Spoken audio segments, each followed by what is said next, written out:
Babes Behind the Beats with Jess Bowen and Bowie Jane. G'day, it is Bowie Jane with Jess Bowen for Babes Behind the Beats, and today on the show we have absolute legend, Welsh, not Australian, Donna Lewis. Welcome to the show. Thank you for having me. Lovely to be here. Yeah, so excited to have you on. You've got such an amazing history and had some huge hits. Where I would love to know about your journey. I know you were you first signed in 95 or something? Yeah, 94 to Atlantic, yes. Yeah. So what were you doing before then? Because like a lot of our listeners love to know how people got signed and all that kind of stuff. Obviously the industry's changed a bit over the years, but it's always interesting to hear people's hustle. I mean, literally, I spent years trying to get a record deal in England. And I went to music college, joined bands, and did a lot of work as a singer in a band, and then I did a lot of piano bars in Europe to earn a living, which was great. And then, I had my own little studio set up at home, which in those days was the sort of Tascam 8-track cassette recorder. Wow. And just synths and everything. And so that's how I used to record all my songs. But I remember sending loads of songs off to English record labels, and often they interested, but then nothing ever happened. And the story, I mean, I think I could write a book about it, really. I came to Woodstock, New York, after doing a showcase in New York City, and I met up with Robbie Dupree, who had a bunch of hits in the 80s. He had that huge hit, Steal Away. And he was listening to my demo tape, and it had like a bunch of my songs on there, including I Love You Always Forever. And so he really loved it. And then we didn't realize this, but somebody had heard the tape, and then we got a call from somebody, like a famous drummer in Woodstock, who wanted to produce a record with me. And so we were interested in doing that. But meanwhile, it got into the hands of one of the A&R girls at Atlantic, who I'm still great, great friends with, Jen Stark. And so in those days, I mean, people would send so many cassettes into Atlantic, and she had a friend who would go through all the cassettes, make Right. of the best.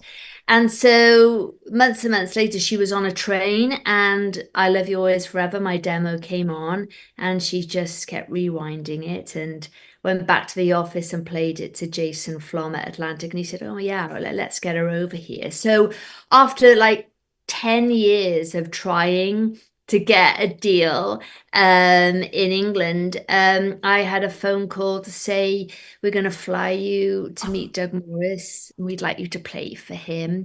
And and I think after being in the industry for so long, I was thinking, okay, we'll do it. But I wasn't that optimistic, because I thought, oh, probably just another rejection. So I sang a bunch of songs for him, and then he said, "Congratulations, we'd like to offer you a record deal. And who do you fancy producing?" Trevor Oh, Horn, Steve Gibson. And it was like, all my heroes. And so it's a bit like a fairy tale at that moment. well, at that moment, it's a fairy tale with the 10 years leading up of rejection, hustling, doing European piano bars and crazy. Yes. And then you realize that's just the start of everything, because then Steve Lipson was recording Annie Lennox's album, so he wasn't free, and Trevor was doing something, and so we ended up recording the record with Pierre Marchand in Canada. And after a while, it's interesting with Atlantic, because what was really great, being a female singer-songwriter and recording all my demos, they actually said, "We really want this record. We really want you to embellish what you have. We don't want them stripped back and changed. We love what you've done." And I think with Pierre, he wanted to do that. I Love You Always Forever. Like we just wanted to strip it away. And so let's just say that that's another story in itself. But we decided after months of being with him, it wasn't really working out. So we started again in New York, and I co-produced with Kevin Killen. And and then so that was 94, and so it didn't get released till 96. Right. I mean, and it was a huge, huge hit. Like, what, didn't it spend 9 weeks at number 2, was it, in the American charts? Yeah, That behind them, that of is course. crazy. Like, it's, I mean, and all around the world. Like, obviously, I'm from Australia. Everyone knows that song. It's just huge.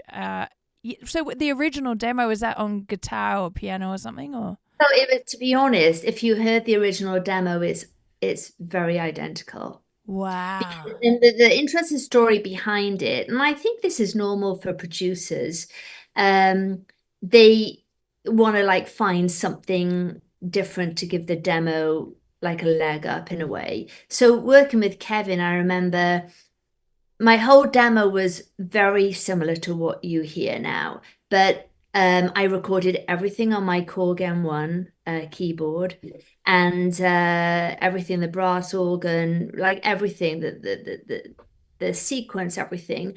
And then when we came to record it, he said, "Why don't we get Chris Botti in to do all the brass section?" Okay, that sounds great. And we did a bunch of different things with it. But then when I went to meet with Jason Flom after it was finished, he said, "What do you think?" And I said, like, I do feel it's lost the magic. Because I did have, a couple of people saying, "Oh God, you're being so obsessive, Donna," but it had lost the magic. And so he said, "Do you know what to do?" And I said, "I do." So we went back in the studio. We got rid of, it sounds crazy, we got rid of all the real brass. We brought in all the Korg M1 corny brass organ, everything. And so it's very similar. I keep meaning to sort of like release the cassette version at one point, Yeah. because I think it would give, I mean, I redid my it's a better lead vocal, but um pretty much everything is as my demo. Wow. And so I'm glad I stuck to my guns. It was hard, because you can so easily say, "Okay, yeah, you're right," but it definitely lost magic. And so we brought the magic back, and thank God, it did what it's done. And then when that becomes such a huge hit, was it instantly a hit, or was it a slow burner? I mean, I think really radio made that a hit, because in those days, this is going back like 28 years ago now, you had your marketing and your radio departments and everything at Atlantic.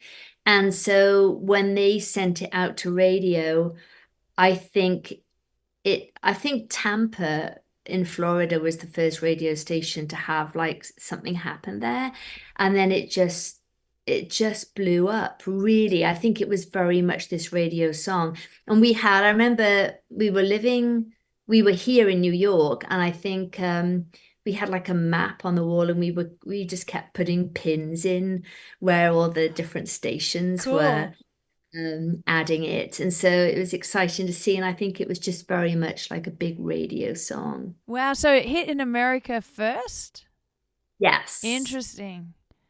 Yeah. Yeah. And I think at the time, what was interesting was Atlantic wanted me to do a support tour with Everything But the Girl, who I loved, and to really get more of a fan base in America. And my management at the time said, we just think Donna should just do a load of promo all around the world and make this a hit all over.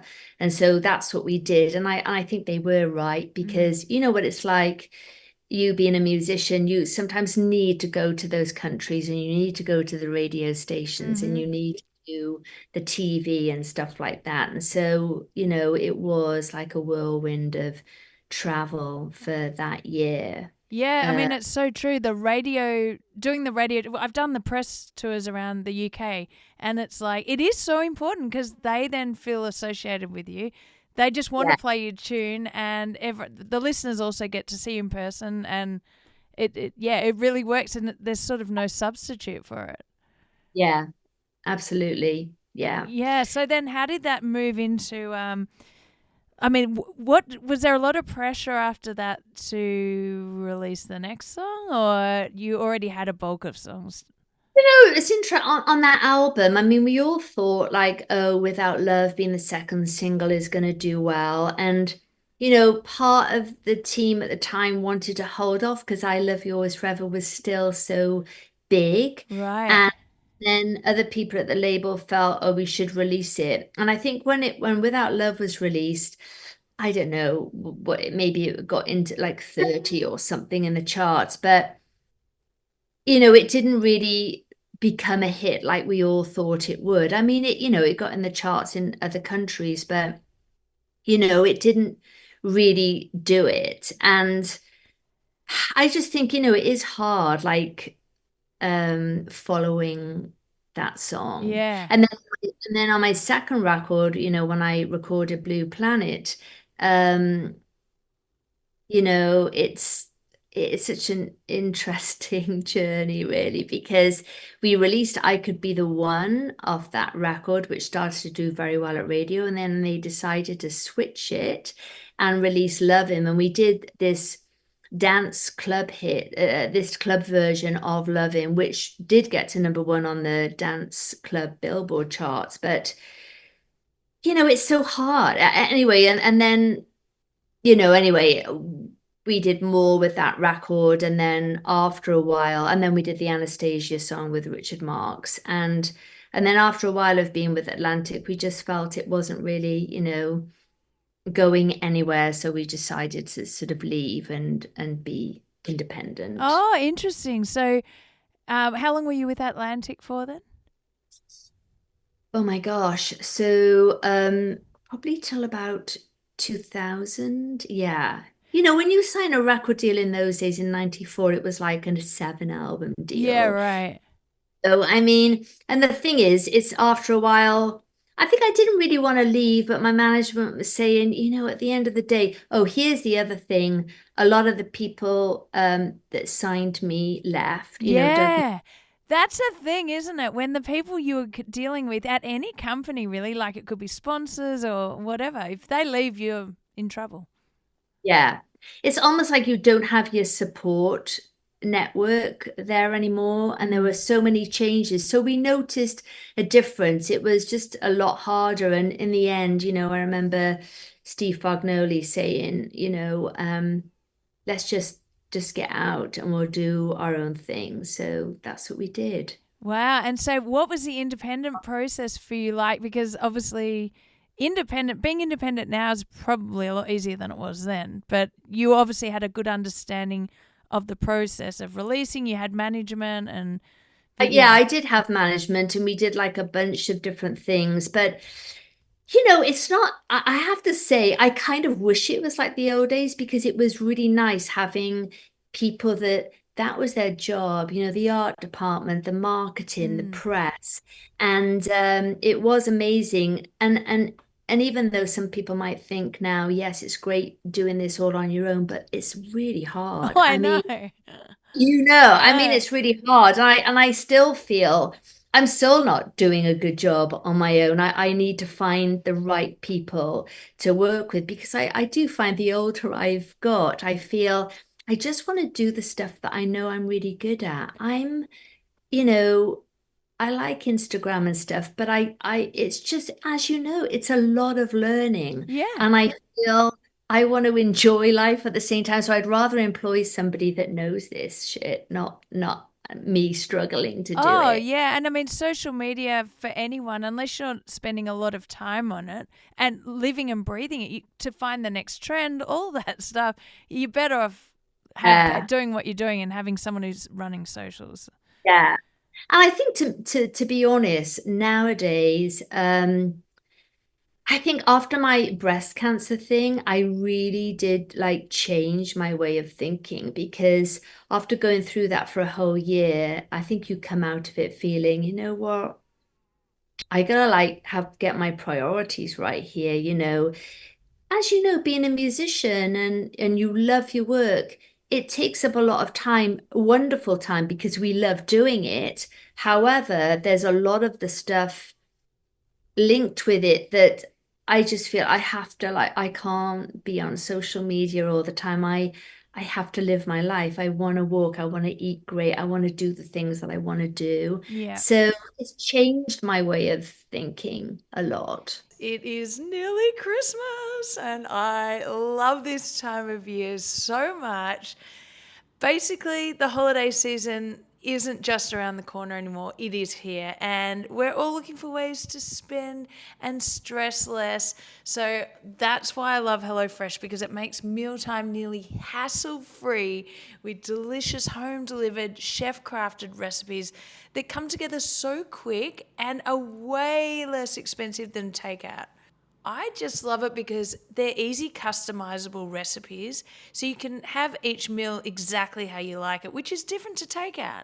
There are always options available to trade or upgrade the proteins or swap out the side dishes. Plus, I do have a little bit of a sweet tooth, whoops, don't tell anyone. And now, HelloFresh Market has over 100 add on items, which include desserts and quick breakfasts and snacks, which is awesome. This week, I've legit had HelloFresh every single night because I'm trying to sort of be healthy and stay at home and not spend too much money before the big party season and Christmas period that's coming up. I'm also on the road a lot, so whilst I'm at home, I'm trying to stay to home cooked meals, and that's why HelloFresh is awesome. I also don't like wasting ingredients, so when you overbuy at the grocery store, because you're not really sure what goes in each recipe, or you can't buy small portions. So that's why HelloFresh is really cool, because it's all portioned out for you, so there's no waste. Now, we have a special offer for our listeners.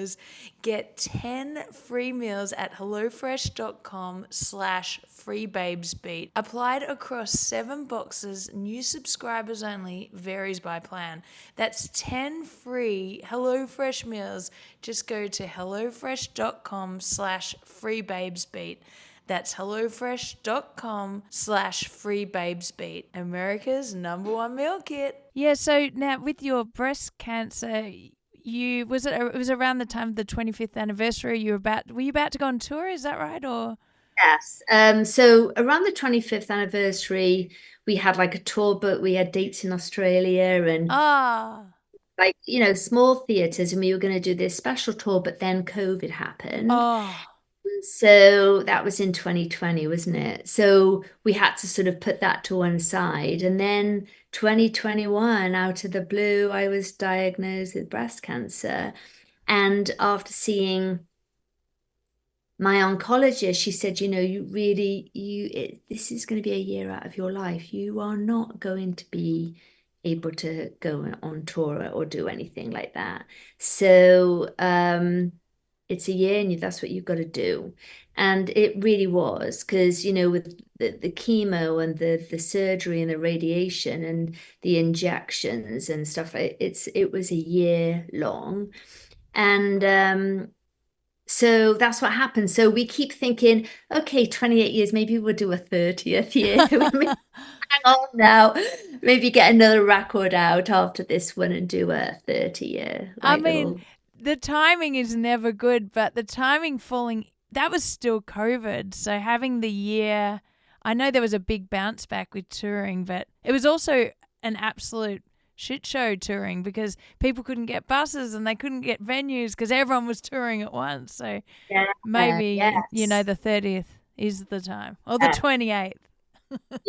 Yeah, we'll see. But we'll do something. I mean, I'm going to do, and I've done like different little small live things, doing a few songs here and there, but I'm going to do, a show at the end of September with my longtime bass player friend, Tony Franklin.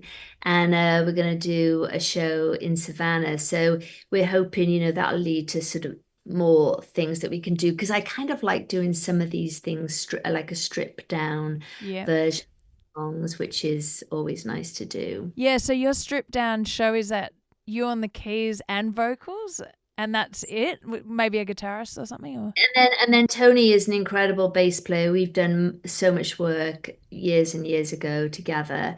He plays bass and guitar, so oh, we just do it, yeah, together. And with I Love You Always Forever, we might, we're gonna see when we rehearse, but we might bring some little Donnas in a little box to sort of DVs and run the sequence part. I've done many shows doing an acoustic version of I Love You Always Forever, but at the end of the day, I feel like the audience want to hear the actual version. the one You that know, they remember, yeah. Yeah, fun to do the acoustic one. Well, fun to maybe do a hybrid. Like start with acoustic and go like into the, yeah. exactly. Thank you. Yeah, that's a good idea. No, I've Yeah. done that with some tracks where you start acoustic to show off that, oh, look, this can be done acoustic. And then a bit like, is it Proud Mary?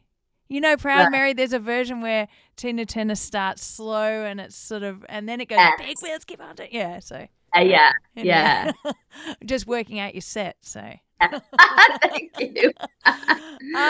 Now, also, you are the ambassador, I wrote down, the ambassador for making strides against breast cancer. I think one of them, yes. I've always been interested in doing something with a charity, and then I was introduced to Making Strides, and they do so many great things for cancer patients and families, and they do one of the big things they do every year. They do a big walk at Central Park, and so I did that last year, and then recently I sang. It was really a beautiful thing, actually. We did. It was an event to kick off their 2024 Making Strides thing that they're going to be doing in October. And it was really lovely because there were a couple of people that got up to talk about their breast cancer story, and some caregivers talking about their experience. And then I did mine through music, so I did 4 songs acoustic at the piano. And it was really nice because this album that I've done, in Holmes, I've did a lot of the electronic tracks. It was nice just doing these songs acoustic, and I sometimes think they're more meaningful that way Yeah. because of the wall. So that was really good to do that. Yeah. Oh, that's so good. So now, what have you got coming? I know we've spoken a bit about the maybe a 28th and some odd gigs, but what other music and gigs have you got coming up? Well, I'm doing this thing in Savannah, and then a bunch of charity events, and then we've also been making a film. Oh my gosh, that's taken so long. But we decided to make this short 15-minute film, and I'm working with a great director, Maya Barron. She's a breast cancer survivor too. And we decided, first of all, we met through my friend Jen Stark, who was my A&R girl. And we met and we both loved each other's work, and we got talking. Oh my God, you're a breast cancer survivor too. And first of all, I was thinking of hiring her to do a music video for one of these songs. Then we got talking and we just thought, how about doing kind of this short 50-minute film? So we've made this kind of like dreamscape film that tells my story through the music.